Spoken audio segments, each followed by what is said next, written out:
Diversité. Partage ta passion pour la francophonie culturelle ici, chez CAFI.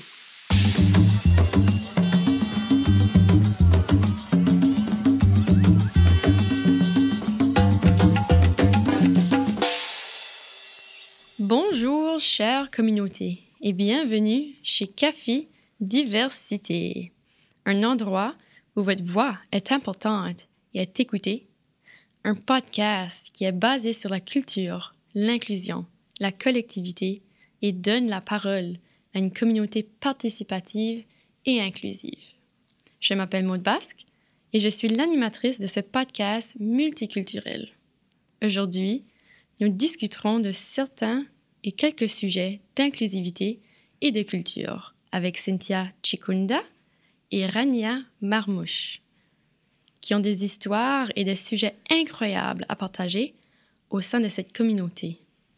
Cet épisode touchera le thème du choc culturel, c'est-à-dire les défis derrière l'adaptation à une nouvelle culture, un vécu réfugié et migrant qui touchera l'intégration en communauté étrangère et la diversité culturelle. Donc, je vais céder la parole pour une petite introduction de la part de Cynthia. Alors, bonjour, je m'appelle Cynthia Chikunda, je suis originaire du Burundi et ça fait 10 ans que j'habite au Canada. Puis, je travaille pour le CAFI en tant qu'agent d'accueil d'établissement de connexion communautaire au bureau du CAFI, bureau satellite qui se trouve à Capelé. Merci Cynthia. Et maintenant, je vais céder la parole à Rania. Bonjour Maud et merci Bonjour. pour l'introduction. Je m'appelle Rania Marmouche. Je suis originaire de l'Égypte. Je viens d'arriver au Canada en janvier 2021, c'est-à-dire que j'arrive très récemment et je travaille actuellement à ASNB, c'est l'association de soutien aux services et à l'emploi au Nouveau-Brunswick. Je suis coordinatrice au service des membres. Wow! Ben merci pour votre belle introduction, Rania et Cynthia. Nous savons que commencer une nouvelle vie en tant qu'immigrant, réfugié et nouvel arrivant, je peux pas parler pour vous, mais je suis sûre que c'est comme du genre. C'est toute une adaptation. Il est nécessaire d'être informé des services offerts et d'avoir une certaine préparation dès l'arrivée dans la nouvelle région pour pouvoir s'intégrer agréablement. Quels sont les services offerts lors de votre arrivée qui étaient les plus bénéfiques à votre intégration? Moi, personnellement, parce que je suis arrivée ici en tant que réfugiée, donc il faut comprendre que quand ma famille et moi ont été sélectionnés pour venir au Canada, on n'a pas fait le choix de dire que nous allons au Canada, par exemple, ou on n'a pas sélectionné d'aller à Moncton. Donc, du coup, s'il n'y avait pas de service d'accueil, déjà, à l'aéroport, nous ne saurions pas où aller. Donc, du coup, on a été accueillis par l'OMAGMA à l'aéroport, puis ils nous ont amenés à une place où on a passé 2-3 semaines avant d'avoir notre propre appartement. Et puis, ils ont participé aussi à notre intégration autant au niveau de l'éducation, les inscriptions à l'école, puis aussi la découverte de la région aussi. Donc, ce sont des services qui étaient vraiment essentiels, qui étaient nouveaux. On venait juste de débarquer dans un système qui était complètement différent. La réalité d'ici était complètement différente de ce que nous, on venait de vivre. Et donc, du coup, puis il y a tellement de choses qui se sont passées. Il y a des choses que je ne me souviens même pas, mais généralement, c'est l'accueil. Puis, s'il n'y avait pas d'accueil, Cynthia, qui je suis aujourd'hui, je ne pense pas que je serais la même personne.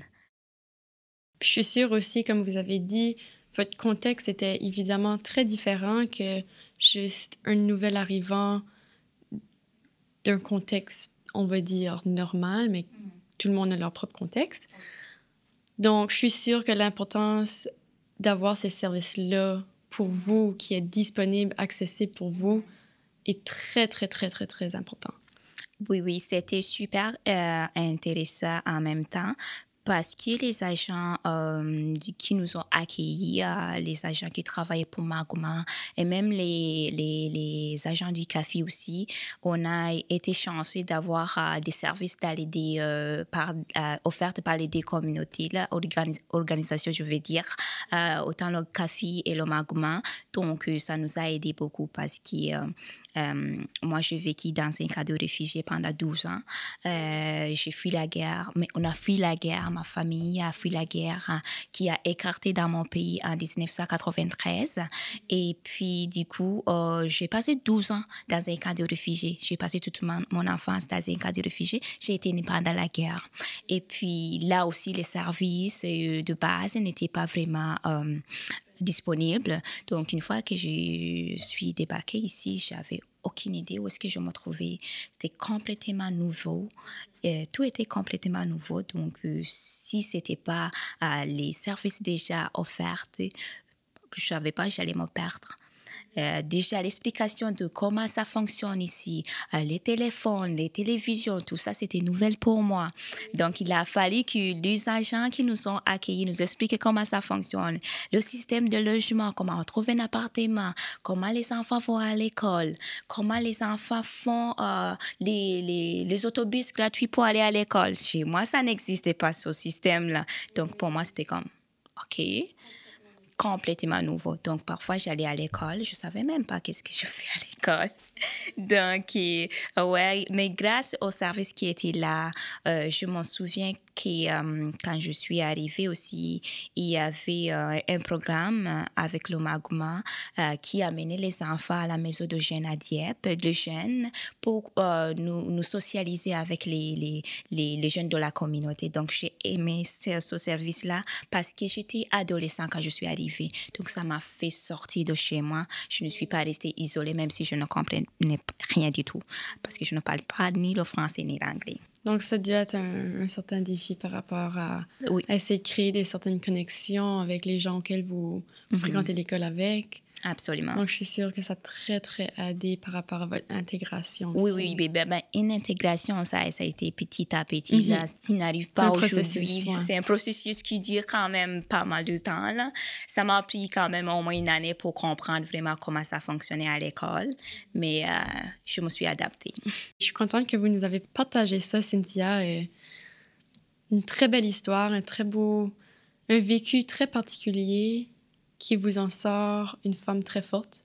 Ben, quand même, je dirais. Parfois, moi-même, je me dis, est-ce que j'ai réussi vraiment à faire ce que je fais jusqu'à maintenant? Mais ça reste que... on trouve que le Canada, c'est un pays d'opportunités. Tout est possible. Donc, une fois que tu es ici, il s'agit juste de t'y mettre à la tâche puis te consacrer. Ouais. Et Rania, de votre côté, face à votre intégration lorsque vous êtes arrivée l'an dernier, en 2021, je suis sûre qu'il y avait quand même des services offerts dès votre arrivée, ou j'espère qu'il y en avait qui étaient offerts. Oui, mais mon histoire est totalement différente que Cynthia. C'est que je suis une immigrante, toute ma famille, moi et mon mari. Et on est venu ici au Canada, spécialement à la province de Nouveau-Brunswick. On l'a choisi. C'est-à-dire, si je te donne un peu une idée comment ça se déroule, le portfolio d'immigration au Canada, c'est que chaque province propage des critères et des conditions d'après lesquelles tu dois répondre, tu dois les avoir pour pouvoir plaider un dossier et demandant d'être un immigrant. Et on est venu sous un programme de visa qui s'appelle Skilled Workers, c'est-à-dire les ouvriers compétents. C'est-à-dire on est venu ici, moi et mon mari, d'après notre compétence de travail, notre histoire et les postes qu'on a occupés, les langues qu'on a. C'est que puisque je suis trilingue, c'est-à-dire je parle l'arabe, le français et l'anglais, ça nous a acquéri des points On a dû passer par des tests de langue. Aussi, on a dû envoyer à une association ici au Canada qui s'appelle le WAS tous nos certificats d'école, de faculté, tous les certificats des cours qu'on a eus, des diplômes et tout pour être vérifiés. On devrait avoir aux banques un certain somme d'argent. On a dû même chercher à la carte avant de venir les différents quartiers ici. On a connu Dieppe, on a connu Moncton avant même de venir. On a choisi même l'endroit où on va réserver ou louer un appartement. Et pour alors les accommodements ou bien les accueils, on a eu recours à Magma. Ils nous ont fourni un taxi et on était très surpris que le conducteur de taxi était un Syrien. C'était un Arabe. On a senti qu'on n'est pas les seuls ici au Canada. Il y a quelqu'un qui est un peu arabe comme nous. Et le Magma, encore une fois, nous a fourni une grosse boîte où il y a des alimentations. Il y avait des jouets pour mon fils. Après ça, on a envoyé, il y avait quelqu'un comme coordinateur à qui si par exemple on veut commencer à plaider pour un travail, on le contactait. Et il a organisé une réunion avec une spécialiste de Magma.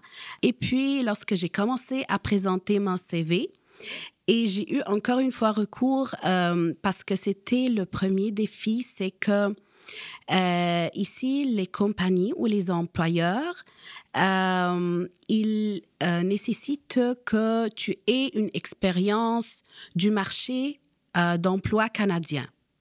Mais je viens d'arriver et je suis ici d'après un programme, d'après mes expériences de travail précédents. Comment je peux avoir une expérience canadienne si tu ne vas pas comme employeur m'embaucher? Alors, j'ai dû recours encore une fois au Magma pour demander est-ce qu'il y a un moyen pour un peu trouver une carrière ou bien un métier qui ne demande pas que j'ai cette expérience-là. Et oui, et donc je peux utiliser mes expériences de travail passées sans les rater mes 20 ans de travail.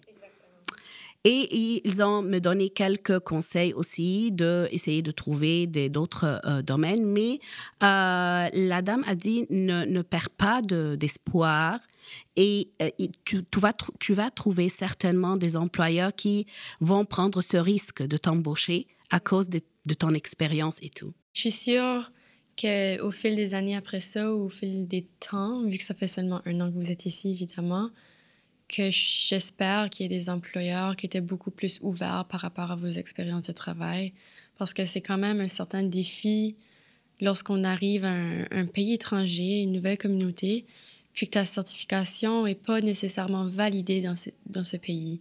Donc, ça peut être quand même des fois un peu frustrant ou un certain défi que vous devez vivre avec. Donc,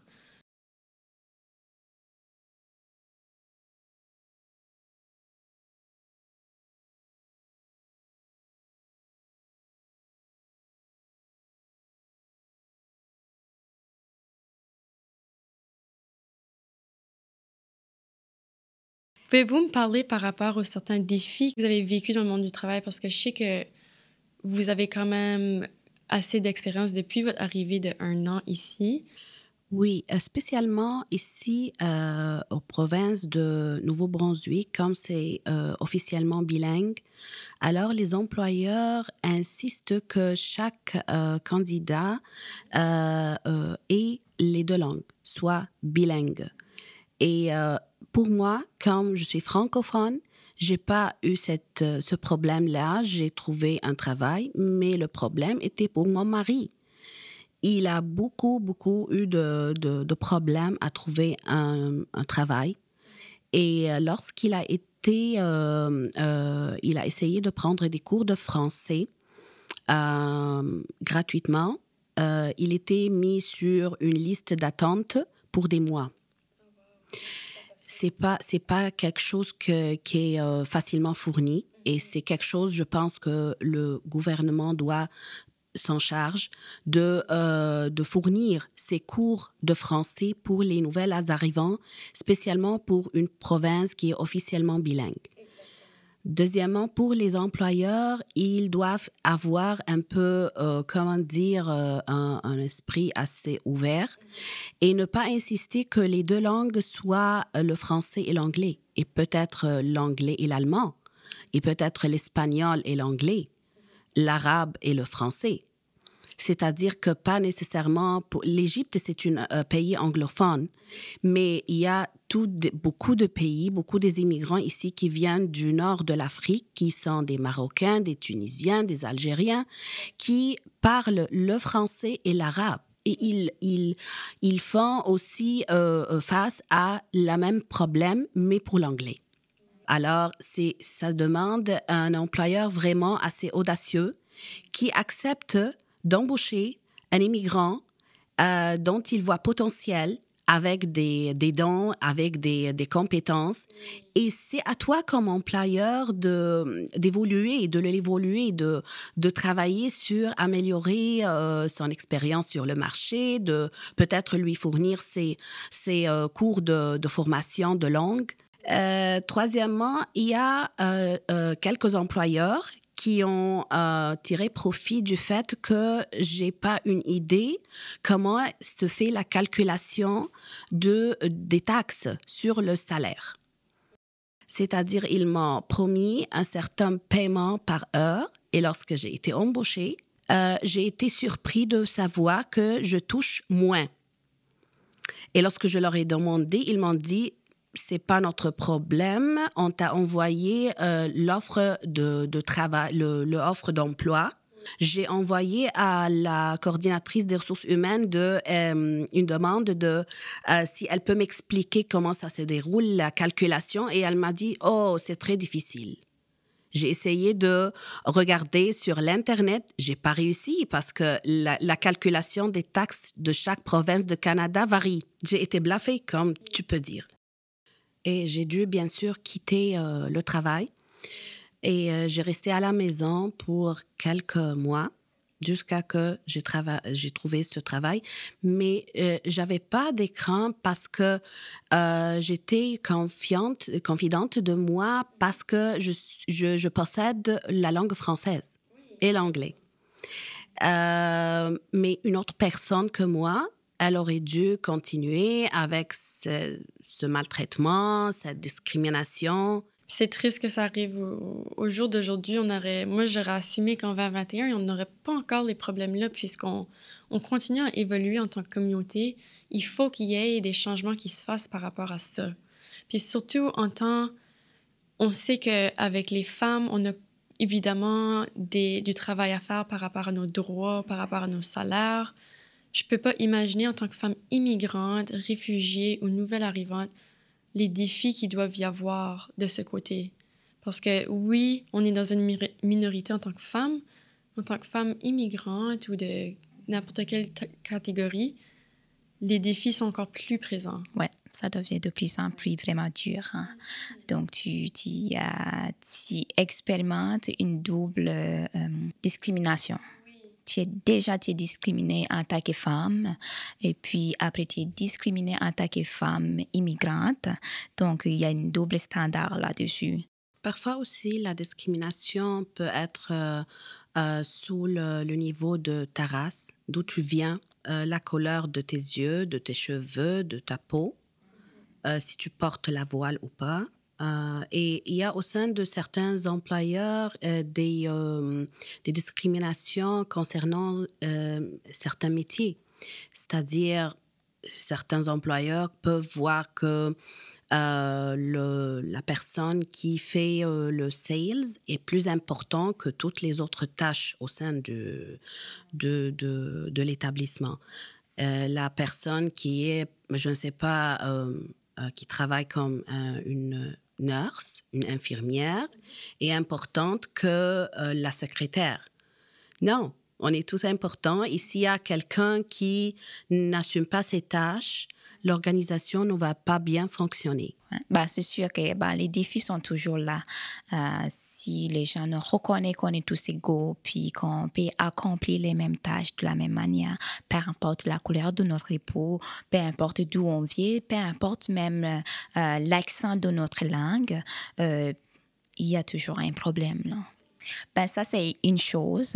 Moi, j'aimerais juste souligner quelque chose. Rania est venue ici en tant qu'immigrant économique. Elle a pris la peine d'aller étudier, de découvrir c'est quoi ses responsabilités au Canada, ses droits au Canada.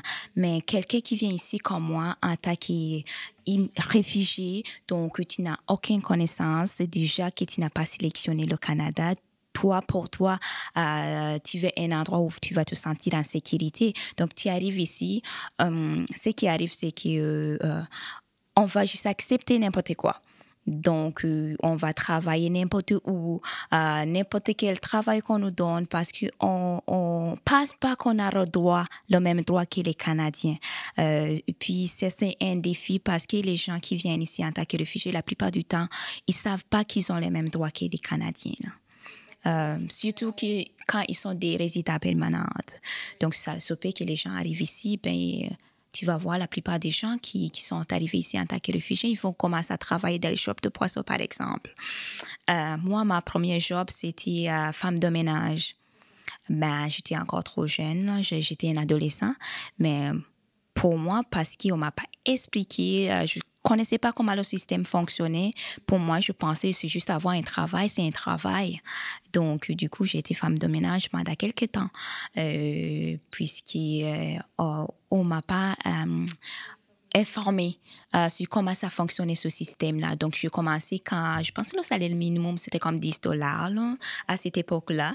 Donc, tu peux pas comparer. Il y a des choses qui sont incomparables quand on est informé et quand tu n'es pas informé. Et puis, quand tu ne connais pas tes droits, c'est là où l'application de la discrimination va augmenter. Mais il y a aussi les barrières linguistiques. Parce que si tu arrives ici en tant qu'immigrant unilingue ou tu ne parles pas ni le français ni l'anglais, ça c'était mon cas. Quand je suis arrivée ici, je ne parle pas ni le français ni l'anglais. Je suis sûre que je connaissais les notions de base. Je pouvais dire bonjour, comment ça va, je m'appelle Cynthia. C'était tout ce que je pouvais faire. Donc, je ne pouvais pas mener une conversation. Donc, du coup, qu'est-ce qui arrive? Même si on m'a donné les informations, je ne comprenais rien du tout. Donc, il y a besoin d'une certaine base de communication. Oui, c'est ça. Donc, le défi est toujours là. Mais quand tu connais la langue, je trouve que c'est un peu plus facile. Mais les défis sont toujours là. Chaque immigrant, peu importe son statut, son trajet migratoire, on rencontre tous des défis. Il y a des défis qu'on a en commun, là, qu'on ne peut pas échapper. Mais voilà, moi, mon histoire est quand même différente parce que je suis arrivée ici en tant qu'adolescente, puis j'ai eu la chance d'aller à l'école, puis c'est l'école qui m'a formée, j'ai appris. Mais imagine quelqu'un qui arrive ici, c'est un adulte, et puis il ne peut pas retourner à l'école. Il y a les cours de français qui sont donnés, mais tu as besoin de nourrir ta famille. Tu ne vas pas passer toute la semaine à prendre les cours de français ni d'anglais. Tu as besoin de travailler. Donc, la plupart des gens vont se tourner vers les travails de base, femmes de ménage, ou travailler dans les usines de poissons. La plupart des gens que je connais, immigrants, leur premier travail, c'était dans les usines de poissons. Même mes parents ont travaillé là-bas. Donc, c'est important d'avoir une certaine base de communication ou une certaine façon de pouvoir communiquer. Donc, que je trouve que l'importance d'avoir l'interprétariat aussi par rapport à l'accueil, parce que oui, il est important d'avoir la francisation comme qu'on sait, c'est important de préserver la langue française, mais c'est aussi important de pouvoir accommoder les gens auxquels qui arrivent dans notre pays pour pouvoir communiquer leurs besoins, leurs droits, l'accessibilité culturelle, vraiment le nécessaire pour pouvoir avoir une belle intégration en société. Ouais, c'est ça, les gens ont besoin de sentir le soutien. Puis, c'est juste... Moi, ce que je dirais aux gens, imaginez-toi, tu débarques dans un autre pays. Disons par exemple, moi, mon pays, c'est le Burundi. On t'amène là-bas, tu débarques là-bas, tu connais pas ni la langue, tu connais personne là-bas. Et puis, on te dit, tu dois vivre là-bas, comment tu vas faire? Tu essaies de te mettre à la place de l'autrui, puis essaie de voir comment tu réagirais si on te faisait vivre le même sort que les immigrants vivent quand ils arrivent ici. Tu arrives avec tous tes diplômes, ils ne sont pas reconnus. Par exemple, les gens qui arrivent avec des diplômes étrangers qui ne sont pas reconnus. Je pourrais parler des docteurs, des gens qui viennent ici, ils étaient des enseignants, ils avaient vraiment d'espoir de venir travailler ici, changer le monde. Mais quand ils arrivent ici, on vous dit, non, vous n'avez pas déjà de l'expérience canadienne. Mais comment les gens vont avoir une expérience canadienne si vous ne leur donnez pas la chance d'accumuler cette expérience-là? C'est ça les questions à se poser. Là. Moi, je n'ai jamais compris comment on peut te demander d'avoir une expérience canadienne alors que tu les dis, voilà, moi, je suis arrivée hier. Oui, exactement. C'est demander l'impossible. Après que j'ai vécu ici 1 an et quelques mois, j'ai pu sentir qu'il y a un manque dans certains emplois, comme le secteur médical, comme aussi les ouvriers. Il y a des gens qui demandent des plombiers, des électriciens et tout pour des mois et des mois sans avoir la possibilité d'avoir un accès à des ouvriers. Pourtant, les ouvriers et les docteurs et les gens qui travaillent dans les chimistes et tout, il y a beaucoup dans le monde, je veux dire dans l'Afrique, dans le monde arabe et tout. Et ils ont la compétence, ils ont les expériences, ils sont très... ils ont tout le skills, mais c'est que vous pouvez ouvrir un peu le chemin à l'introduire comme des immigrants, des réfugiés, sans avoir des barrières de langue ou de, je ne sais pas, d'équivalent certificat et leur mettre dans des années et des années d'études. C'est-à-dire un médecin qui passait 6 ans d'études en médecine dans un pays arabe, il va encore venir ici au Canada pour passer encore 6 ans d'études pour avoir une équivalente. Ça, c'est quelque chose qui ne fait pas du sens du tout. Moi, je n'ai jamais compris. Alors, chaque fois, si tu regardes, on dit on est en manque de main-d'œuvre, on cherche des gens pour venir travailler. Mais il y en a déjà ici. Il faudra d'abord reconnaître ceux qui sont ici, puis voilà, les donner la chance de montrer ce qu'ils sont capables de faire. Qui est triste à voir parce que quand tu parcours tes études, tu souhaites pouvoir travailler dans ce domaine. Ouais. Donc, je vous remercie les filles pour vos belles histoires. On vous entend et on vous écoute et on est ici pour vous donner la voix, pour pouvoir sensibiliser, comme que j'ai dit auparavant, notre communauté, pour pouvoir donner un sens de support auprès des gens qui vivent des situations quand même similaires à les vôtres. Donc, en vue de cette fin d'épisode, j'ai une dernière question à vous poser à vous deux, Cynthia et Rania. Quel est quelque chose que vous souhaitez que nos amis du CAFI retiennent de cette conversation aujourd'hui?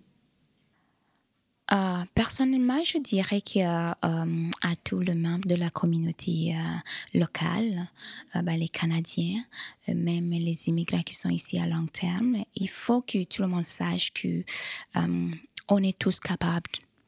Et puis, c'est en travaillant ensemble, en reconnaissant les valeurs de l'autre, ses capacités à faire de la différence dans la communauté. Et puis, tout est possible si on travaille ensemble, si on donne la chance à tout le monde de s'exprimer. Et pour moi, j'apprécie beaucoup les efforts de CAFI pour les différents projets qu'ils font. Premièrement, ce podcast Et aussi, j'ai participé à la présentation d'une des activités de CAFI qui s'appelle Un pays, un midi, un pays. J'ai fait une présentation sur l'Égypte pour comme une sorte de sensibilisation aux coutumes, aux habitudes de l'Égypte, la cuisine et tout. Alors, j'aimerais bien que, non pas le CAFI, mais tout le Canada, et pas seulement la province du Nouveau-Brunswick, toutes les provinces, qu'ils essayent d'embrasser la diversité et savoir que le multilinguisme, la différence en culture, c'est un enrichissement, c'est quelque chose de riche qu'on doit jouir et non pas avoir peur. On ne doit pas s'isoler de la personne qui a différentes cultures, différentes langues, différentes idées. Non, on doit s'en profiter.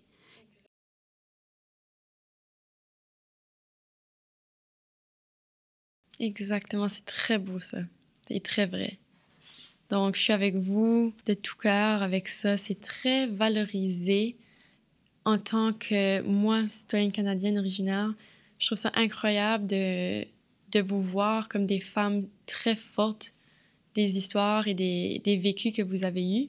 Je vous lève mon chapeau pour comment forte que vous êtes, malgré les injustices, malgré certains aspects négatifs. Mais on sait toujours qu'il y a quand même du positif dans le négatif. Il y a tout le temps un petit peu de lumière à la fin du tunnel.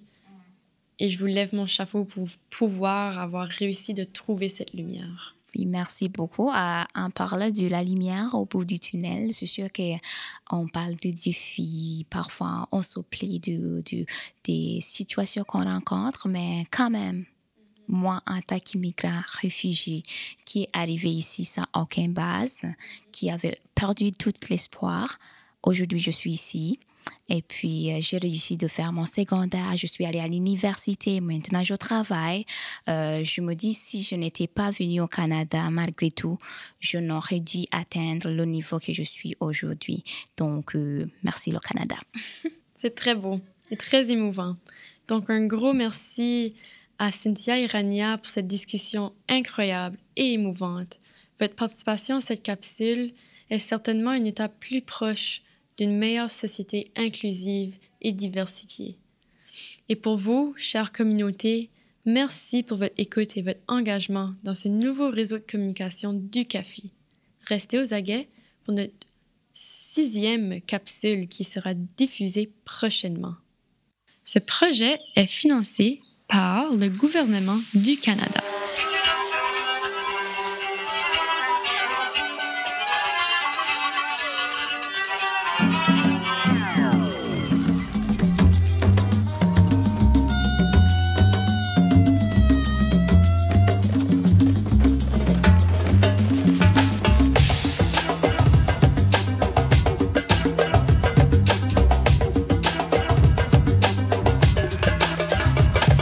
CAFI Diversité. Partage ta passion pour la francophonie culturelle ici, chez CAFI.